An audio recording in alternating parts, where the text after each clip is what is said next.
फिर आज आप लोगों का डीपर क्लासेज में एक बार स्वागत है। आज हम लोग बायोलॉजी में सेल के बारे में पढ़ेंगे, कोशिका के बारे में पढ़ेंगे। और क्लास शुरू करने से पहले एक बार प्रभु का नाम लिया जाए।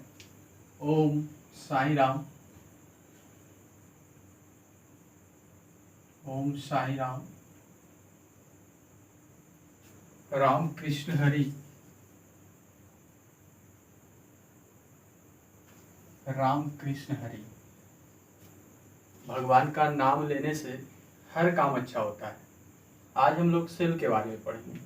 सेल का हिंदी रूपांतरण कोशिका होता है। सबसे पहले ये जानना बहुत जरूरी है कि कोशिका किसे कहते हैं। तो जीव शरीर के क्रियात्मक और रचनात्मक इकाई को हम लोग कोशिका कहते हैं। जीव शरीर के क्रियात्मक और रचनात्मक इकाई। कैसा इकाई? क्रियात्मक और रचनात्मक। देखिए, क्रियात्मक और रचनात्मक। क्रियात्मक का मतलब होता है काम करना, और रचनात्मक का मतलब होता है रचना करना, निर्माण करना। और क्रियात्मक का मतलब काम करना, किसी भी कार्य को, वर्ग को शरीर में, जैसे उत्सर्जन हो गया, या तो फिर हम सांस लेते हैं, श्वसन करते हैं, लंबाई बढ़ता है। शरीर में अनेक प्रकार की जो भी अनिच्छिक क्रियाएं होते हैं, हमारा जो जैसे है हाथ उत्तक है, टिश्यू है, ये सारे जो है ये कोशिका पे ही डिपेंड होता है। तो आज हम लोग कोशिका के बारे में, सेल के बारे में पढ़ेंगे। और जब हम लोग कोशिका विज्ञान का अध्ययन करते हैं, कोशिका विज्ञान, तो इसको हम लोग साइटोलॉजी कहते हैं। देखिए, पहला आपका प्रश्न है सेल में कि कोशिका के बारे में यह खोज सर्वप्रथम किस अंग्रेज वैज्ञानिक ने किया था? कोशिका के बारे में यह खोज सर्वप्रथम किस अंग्रेज वैज्ञानिक ने किया था? तो कोशिका का खोज सर्वप्रथम एक अंग्रेज वैज्ञानिक थे जिनका नाम था रॉबर्ट हुक। और उन्होंने कोशिका का खोज, रॉबर्ट हुक, उन्होंने 1665 ईस्वी में कोशिका का खोज किए थे। और उन्होंने सबसे पहले कोशिका को कॉर्क में देखा। कॉर्क जो होता है एक मधुमक्खी की छत्ते की तरह होता है, और उन्होंने निर्जीव वस्तुओं में देखा था कॉर्क। वो जो कॉर्क होता है एक मधुमक्खी के छत्ते की तरह लटका हुआ था, जिससे कॉर्क में ऐसे नीचे बना हुआ था। इस तरह से मधुमक्खी के छत्ता भी इस तरह से होता है। तो उसमें रॉबर्ट हुक ने देखे थे। कोशिका के बारे में या खोज सर्वप्रथम किस अंग्रेज वैज्ञानिक ने किया था? तो रॉबर्ट हुक 1665 में। अगला प्रश्न आपका है कि रॉबर्ट हुक वैज्ञानिक ने कोशिका को पहले किसमें देखा? तो हमने अभी जस्ट आप लोगों को बताया कि कोशिका को रॉबर्ट हुक ने सबसे पहले, एक निर्जीव वस्तु था जिसको हम लोग कॉर्क कहते हैं, और वो मधुमक्खी के छत्ते की तरह था, कॉर्क। फिर आपका अगला प्रश्न आता है कि कोशिकाओं की रचना कैसी है? जब रॉबर्ट हुक ने निर्जीव वस्तु कॉर्क में, जो मधुमक्खी के छत्ते की तरह था, तो उसमें से उन्होंने देखा कि कोशिका का आकार जो है षष्ठकोणीय है। कैसा है? षष्ठकोणीय।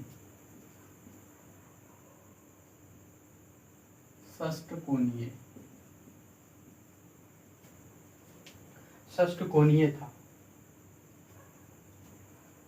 कोशिकाओं की रचना षष्ठकोणीय रचना होती है। अगला प्रश्न आपका है कोशिकाओं के भीतर गोलाकार रचनाओं को, कैसा रचना? गोलाकार रचनाओं को देखा, जिन्हें बाद में केंद्रक कहा गया। तो जो कोशिका का जब अध्ययन हो रहा था और उसमें गोलाकार रचना देखा गया, जिसे बाद में केंद्रक कहा, तो किस वैज्ञानिक ने जब कोशिका को अध्ययन कर रहे थे तो उसके बीच वाले भाग को केंद्रक कहा? तो उनका नाम है रॉबर्ट ब्राउन। उनका नाम क्या है? Robert brown. उन्होंने रॉबर्ट ब्राउन, कोई किताब में आपका 1831 या 1833 में उन्होंने केंद्रक का नामकरण किया। कोशिकाओं के भीतर गोलाकार रचनाओं को देखा गया, जिन्हें बाद में क्या कहा गया? केंद्रक, और उन्होंने रॉबर्ट ब्राउन 1831 या 1833 बुक में दिया हुआ रहेगा। अगला प्रश्न है कि किस वैज्ञानिक ने कोशिका के भीतर किस वैज्ञानिक ने कोशिका के भीतर जीवित पदार्थ होने का पता लगाया। तो जीवित पदार्थ का पता, कोशिका का जब अध्ययन हुआ तो एक और वैज्ञानिक था जिन्होंने जीवित पदार्थ होने का पता लगाया, उनका नाम था दुजारदीन। अगला प्रश्न है कि किस वैज्ञानिक ने कोशिका के भीतर जीवित पदार्थ का नाम जीवदर्भ रखा। बहुत ही बढ़िया क्वेश्चन है कि किस वैज्ञानिक ने कोशिका के भीतर जो जीवित पदार्थ था उसका नाम जीवदर्भ रखा। तो उस वैज्ञानिक का नाम था पुरकिंजे।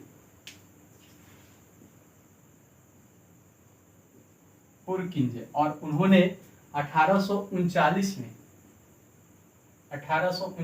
में कोशिका का अध्ययन हुआ तो उसमें एक जीवित पदार्थ का पता लगा और उन्होंने 1839 में उस जीवित पदार्थ का नाम रखा जीवदर्भ।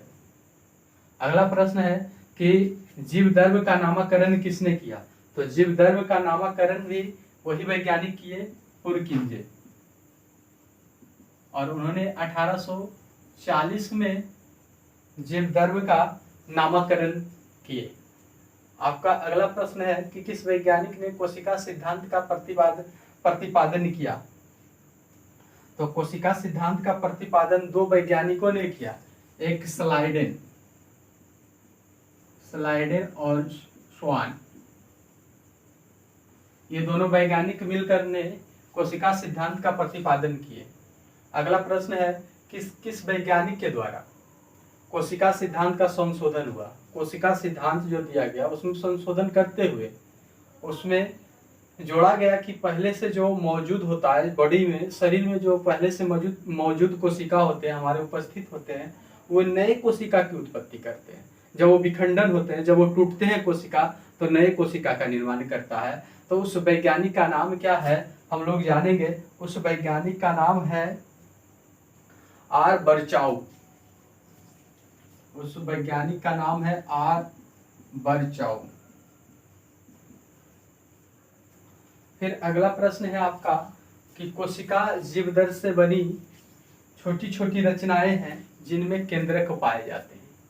आपका अगला प्रश्न है कि कोशिकाएं जीवदर्भ से बनी छोटी छोटी रचनाएं हैं, रचनाएं जिसमें केंद्रक पाए जाते हैं, किस वैज्ञानिक ने दिया। तो एक वैज्ञानिक का नाम था सुल्ज और एक का नाम था बैरी।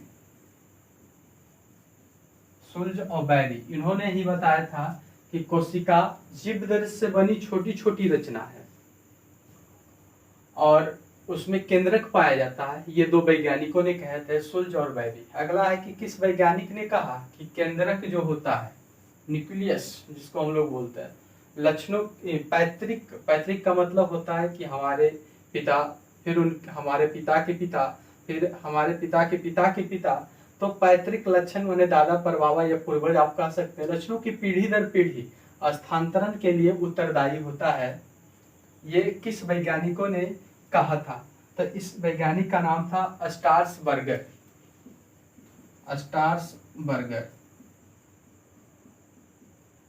आपका अगला प्रश्न आता है कि जीवदर्भ, नोट करते चलिएगा, जीवदर्भ को सर्वप्रथम जीवित कोशिका में किसने देखा था। तो जीवदर्भ को सर्वप्रथम जीवित कोशिका में किसने देखा था। तो इस वैज्ञानिक का नाम था कोर्टी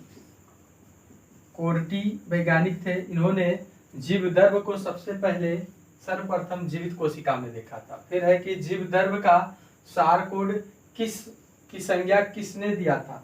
जीवदर्भ की सार कोड का संख्या यही वैज्ञानिक दिए थे जिन्होंने बताया था कि कोशिका के भीतर जीवित पदार्थ होता है। ये दुजारदीन ही दिए थे जीवदर्भ का सार कोड की संख्या,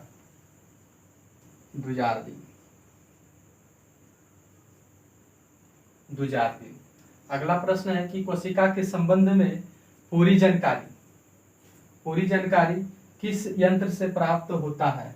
तो इलेक्ट्रॉन सूक्ष्मदर्शी।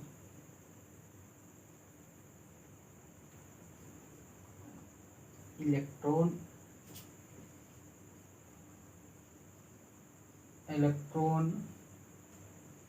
सूक्ष्मदर्शी। इलेक्ट्रॉन सूक्ष्मदर्शी के द्वारा हम लोग इलेक्ट्रॉन सूक्ष्मदर्शी के द्वारा हम लोग कोशिका के बारे में पूरी तरह से जानकारी प्राप्त करते हैं। जब इस यंत्र का आविष्कार हुआ तब कोशिका के बारे में हम लोग ज़्यादा अच्छा से जानकारी प्राप्त कर सके। इसके बाद है कि सर्वप्रथम जीवित कोशिकाओं के अंदर संगठन का अध्ययन किसने किया? या तो इस तरह से क्वेश्चन आ सकता है कि सर्वप्रथम जीवित कोशिकाओं को किसने देखा? तो लीवन हॉक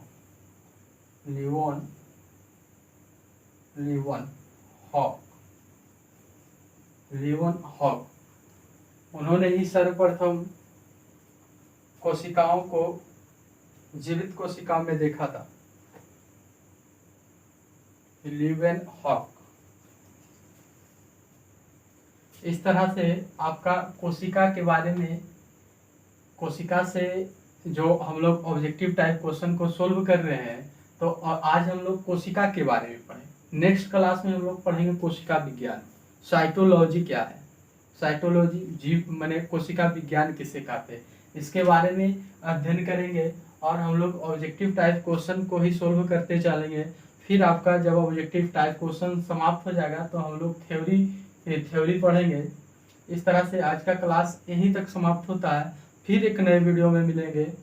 और हमारा वीडियो अगर आप लोगों को पसंद आता है तो ज़्यादा से ज़्यादा शेयर करें और लाइक करें, सब्सक्राइब करें हमारे चैनल को और हमें सपोर्ट कीजिए। थैंक्स।